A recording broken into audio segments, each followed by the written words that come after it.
Hello मेरे छात्रों, मित्रों और विद्यार्थियों। अब हम एक और नए चैप्टर की तरफ बढ़ते हैं जिसका नाम है साइनैप्स।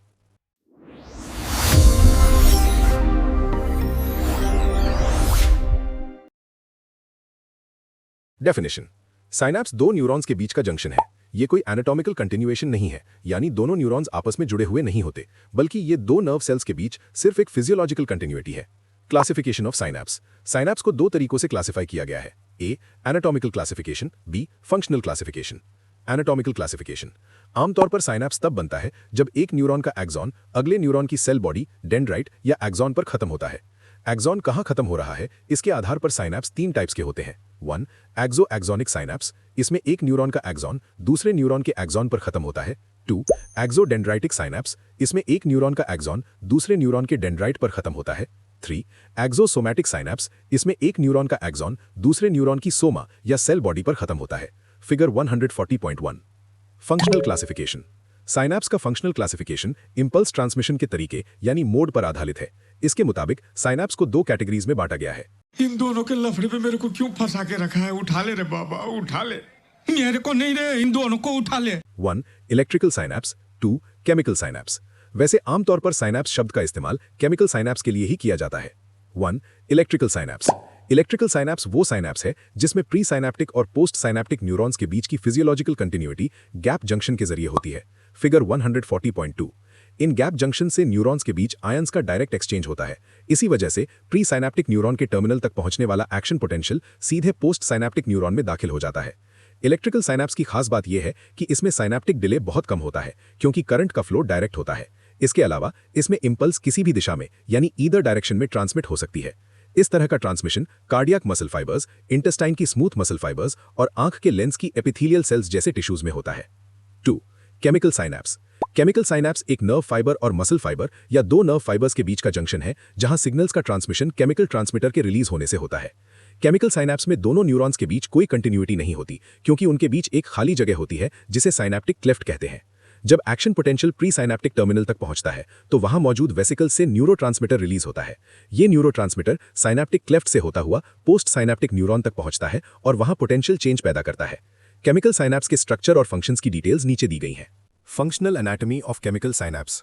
केमिकल साइनैप्स की फंक्शनल एनाटॉमी फिगर 140.3 में दिखाई गई है। जिस न्यूरॉन से एक्सॉन निकलता है उसे प्री साइनैप्टिक न्यूरॉन कहते हैं, और जिस न्यूरॉन पर एक्सॉन खत्म होता है उसे पोस्ट साइनैप्टिक न्यूरॉन कहा जाता है। साइनैप्स बनाने से पहले प्री साइनैप्टिक न्यूरॉन का एक्सॉन कई छोटी ब्रांचेज में बढ़ जाता है, जिन्हें प्री साइनैप्टिक एक्सॉन टर्मिनल्स कहते हैं। Types of axon terminals. Terminal knobs. कुछ टर्मिनल्स हल्के से फूले हुए नॉब्स की तरह होते हैं। इनका काम साइनैप्स में एक्साइटेटरी फंक्शन यानी सिग्नल शुरू करना होता है। टर्मिनल कॉइल्स या फ्री एंडिंग्स। कुछ टर्मिनल्स लहरदार या कॉइल्ड होते हैं जिनमें नॉब नहीं होता।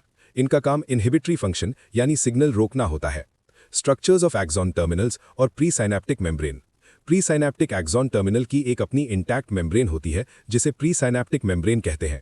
एक्सॉन टर्मिनल में दो जरूरी स्ट्रक्चर्स होते हैं। माइटोकॉन्ड्रिया जो न्यूरोट्रांसमीटर बनाने में मदद करते हैं। साइनैप्टिक वेसिकल्स जो न्यूरोट्रांसमीटर को स्टोर करके रखते हैं। साइनैप्टिक क्लेफ्ट और post synaptic membrane. Post synaptic neuron की मेम्ब्रेन को पोस्ट साइनैप्टिक मेम्ब्रेन कहते हैं, जिसमें कुछ रिसेप्टर प्रोटीन्स होते हैं। प्री साइनैप्टिक और पोस्ट साइनैप्टिक मेम्ब्रेन के बीच की थोड़ी सी जगह को साइनैप्टिक क्लेफ्ट कहा जाता है। इस क्लेफ्ट की बेसल लैमिना में कोलिनेस्टरेज होता है जो एसिटाइल कोलिन को खत्म कर देता है। Functions of synapse. साइनैप्स का मेन काम इंपल्सेस यानी एक्शन पोटेंशियल को एक न्यूरॉन से दूसरे न्यूरॉन तक ट्रांसमिट करना है। हालांकि कुछ साइनैप्सेस इन इंपल्सेस को रोक देते हैं, इनहिबिट करते हैं, जिसकी वजह से इंपल्स पोस्ट साइनैप्टिक न्यूरॉन तक नहीं पहुंच पाती। और लोग चांद तक पहुंच गए, मैं उसके घर तक नहीं पहुंच पा रहा मामा।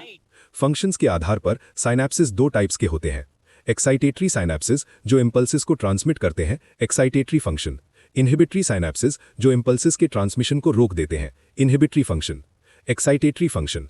ESP एक नॉन प्रोपोगेटेड इलेक्ट्रिकल पोटेंशियल है जो साइनैप्टिक ट्रांसमिशन के दौरान बनता है। जब action potential pre synaptic axon terminal तक पहुंचता है तो प्री साइनैप्टिक मेम्ब्रेन के वोल्टेज गेटेड कैल्शियम चैनल्स खुल जाते हैं। अब कैल्शियम आयंस ECF से एक्सॉन टर्मिनल के अंदर दाखिल होते हैं।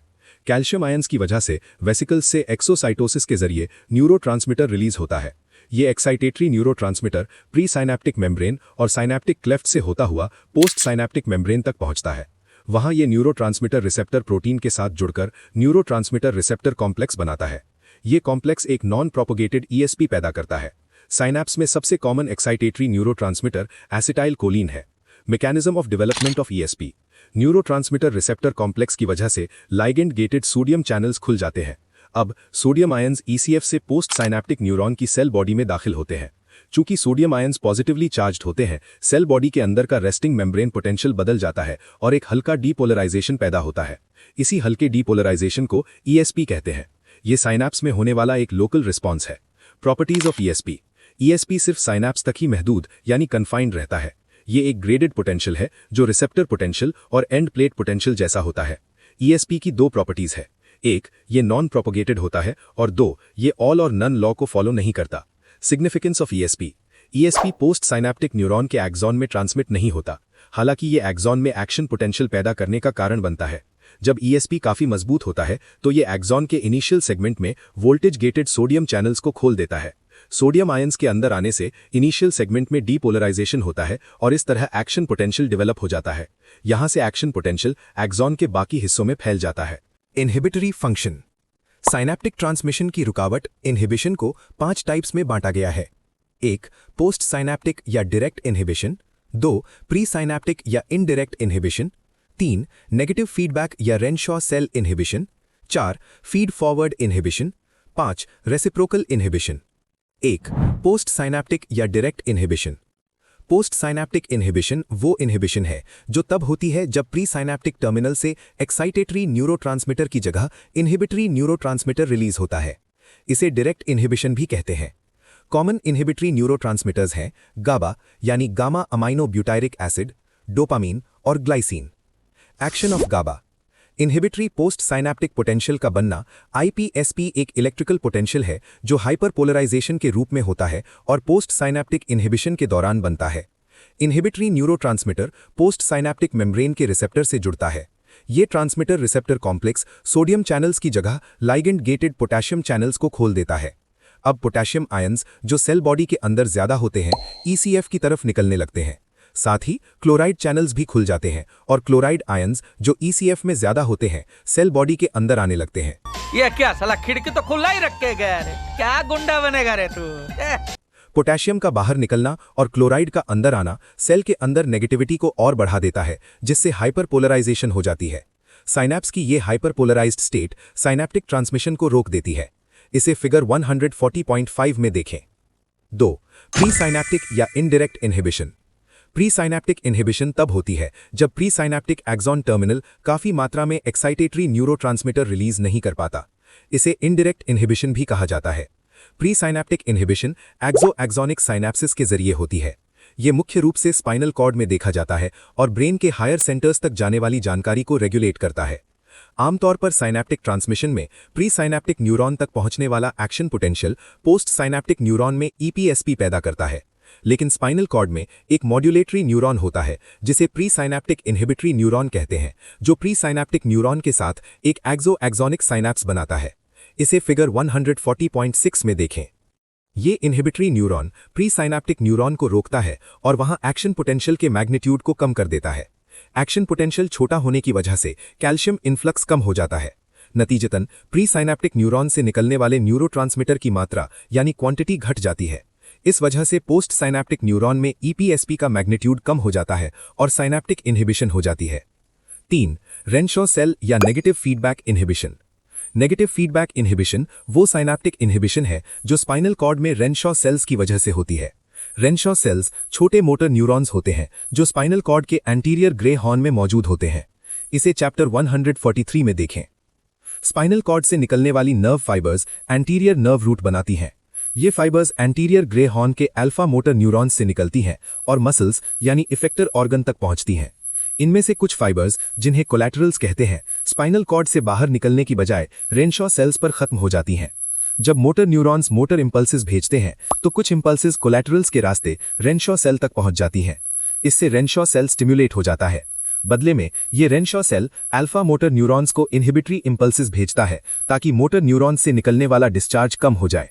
इसे फिगर 140.7 में देखें।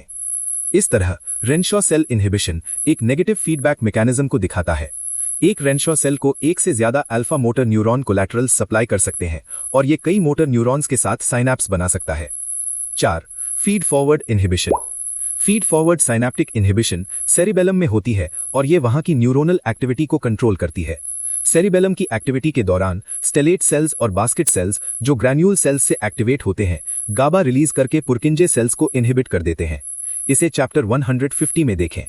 इस तरह की इनहिबिशन को फीड फॉरवर्ड इनहिबिशन कहते हैं। 5. Reciprocal inhibition. जब मसल्स का एक ग्रुप एक्टिवेट होता है तब उनके एंटागनिस्ट मसल्स यानी विपरीत काम करने वाली मसल्स का इनहिबिट होना रेसिप्रोकल इनहिबिशन कहलाता है। ये रेसिप्रोकल इनर्वेशन की वजह से होता है। इसे चैप्टर 142 में देखें। Significance of synaptic inhibition. CNS में साइनैप्टिक इनहिबिशन मसल्स तक जाने वाले इंपल्सेस की संख्या को लिमिट करती है, जिससे मसल्स सही और मुनासिब तरीके से काम कर पाती हैं। इस तरह इनहिबिशन जरूरी इंपल्सेस को चुनने और फालतू इंपल्सेस को ब्लॉक करने में मदद करती है।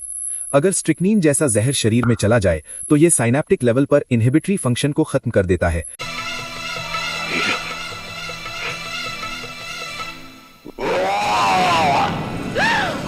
जिससे हल्के से स्टिम्युलेशन पर भी लगातार और दर्दनाक झटके यानी कन्वल्सिव कॉन्ट्रैक्शन आने लगते हैं। पार्किंसनिज्म जैसे नर्वस डिसऑर्डर्स में भी इनहिबिटरी सिस्टम खराब हो जाता है, जिसकी वजह से शरीर में अकड़न यानी रिजिडिटी आ जाती है। Properties of synapse. 1. One way conduction. Bell Magendie law.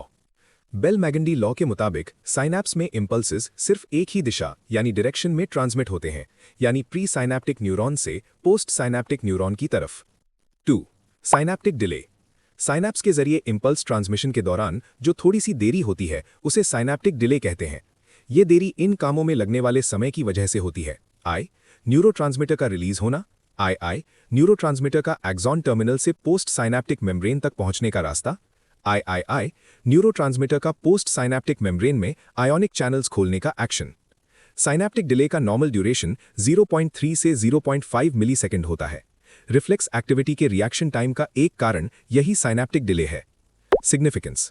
Synaptic delay को मेजर करके यह पता लगाया जा सकता है कि रिफ्लेक्स पाथवे मोनोसाइनैप्टिक है या पॉलीसाइनैप्टिक। 3. फटीग।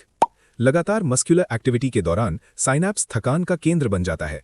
साइनैप्स पर फटीग न्यूरोट्रांसमीटर यानी एसिटाइल कोलिन की कमी यानी डिप्लीशन की वजह से होती है। एसिटाइल कोलिन की कमी 2 फैक्टर्स से होती है। आई. एक्शन के तुरंत बाद एसिटाइल कोलिनेस्टेरेज इसे खत्म कर देता है। आई. लगातार काम होने की वजह से नया एसिटाइल कोलिन सिंथेसाइज नहीं हो पाता। 4. समेशन। जब बहुत सारे प्री साइनैप्टिक टर्मिनल्स को एक साथ स्टिम्युलेट किया जाए या एक ही टर्मिनल को बार बार स्टिम्युलेट किया जाए तो पोस्ट साइनैप्टिक न्यूरॉन में ईपीएसपी का असर जुड़ने लगता है या बढ़ने लगता है। इसे समेशन कहते हैं। बढ़ा हुआ ईपीएसपी पोस्ट साइनैप्टिक न्यूरॉन के एक्सॉन में एक्शन पोटेंशियल ट्रिगर कर देता है। समेशन 2 टाइप्स का होता है। स्पेशियल समेशन, जब कई सारे प्री साइनैप्टिक टर्मिनल्स एक साथ यानी साइमल्टेनियसली स्टिम्युलेट होते हैं। टेम्पोरल समेशन, जब एक ही प्री साइनैप्टिक टर्मिनल बार बार यानी रिपीटेडली स्टिम्युलेट होता है। 5. Electrical property. साइनैप्स की इलेक्ट्रिकल प्रॉपर्टीज ईपीएसपी और आईपीएसपी हैं, जिन्हें पहले ही डिस्क्राइब किया जा चुका है। Convergence and divergence. कन्वर्जेंस वो प्रोसेस है जिसमें बहुत सारे प्री साइनैप्टिक न्यूरॉन्स एक ही पोस्ट साइनैप्टिक न्यूरॉन पर खत्म होते हैं। डाइवर्जेंस वो प्रोसेस है जिसमें एक प्री साइनैप्टिक न्यूरॉन बहुत सारे पोस्ट साइनैप्टिक न्यूरॉन्स पर खत्म होता है। Buy myself another bottle, I don't even check the price. Black jacket on me, looking cute, make sure she looking twice. I don't even wanna go out. It's still cold even when I'm out the house. She wanna play house, what you talking about? I wanna stay out, and I'm just talking out loud. Cigarette the wrong way round.